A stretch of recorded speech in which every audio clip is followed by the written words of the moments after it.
Welcome back to Fox 43 AM Live. Join us now is Bill Cocker with Washburn Tech. Good morning. Good morning. Happy New Year as well. And you guys have a couple of new seminars coming up here not too long ago. I think, let's see, January 11th, you have a campus police and behavioral health response coming up here, which unfortunately is kind of tragically something we do kind of need around here nowadays. Please give us some of the details of what's going on with this class. Yeah, so this is training put together for initiated by the Washburn University Police Department. They wanted some training on some behavioral health stuff, and so what do we do? We're going to cover stigma, we're going to cover some of the latest legislation, involuntary committal process, as well as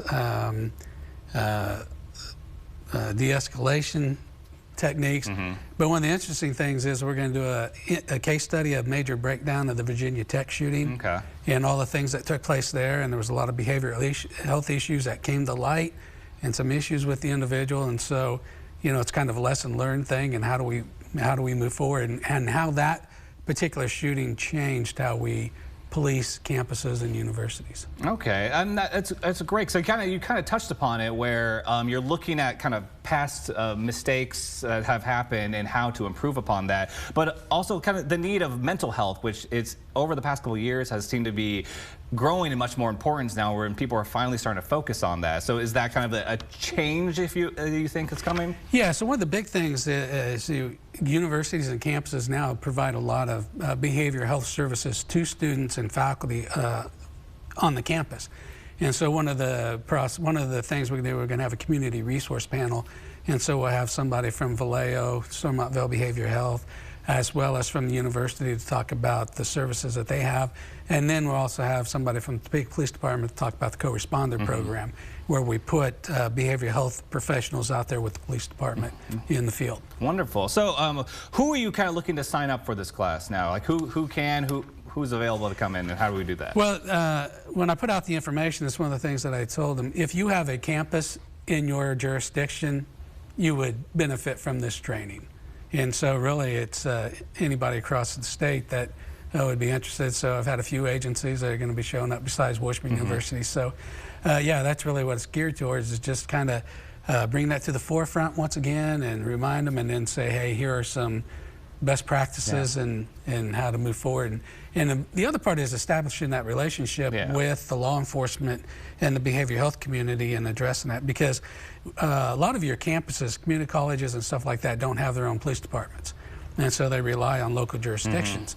And so the sheriff's office or the local law enforcement police department, if you have an incident that happens on those campuses, they're going to be responding. So they need to understand those partnerships need to be established well before an event takes place. Wonderful. I'm glad that you kind of looking ahead and trying to, again, just kind of keep everything a little bit safer and more just helpful for students across campus and also professionals as well.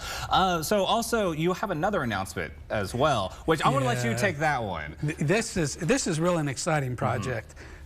Working with Leading Age Kansas right now, they were awarded an OSHA Susan Harwood grant, which those grants work on building capacity, training, and education in the safety arena as far as employment. And so now we're working on a project that will be taken across the state of Kansas, and it's basically a tabletop academic course on active shooter.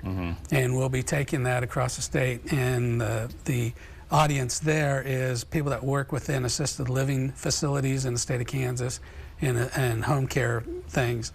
And so it's a really exciting project that we'll be taking across the state of Kansas. And when will that be starting up? We have toured several facilities and got ideas and what they need. The focus is, a lot of these facilities are 35 beds or less, and so it's one of those things that need to get an idea of what they need. And so we've toured facilities, we're working on the curriculum, and we hope to be rolling it out about April will be the first session, and like I said, we'll be going all across the state of Kansas with it. Okay, something to keep an eye out for then. And last real fast, how can people sign up for these classes? What's the best way to reach out to you guys? Yeah, so any class through the Public Safety Institute, they can go to the website. All you have to do is Google Washburn Tech Public Safety Institute, and it'll come up. And a lot of time right now, I'll be getting new classes posted, but it's also one of those things. I've just contacted by an agency yesterday, and they want some training on communication and customer service. So one of the big things that we do is a lot of customized training is really kind of the focus. If you need something, we can provide it. And it doesn't have to be law enforcement. It can be anything. We've had county clerks attend training. We've had rural water district employees attend. So the classes are really built to give leadership, experience, recruiting and hiring.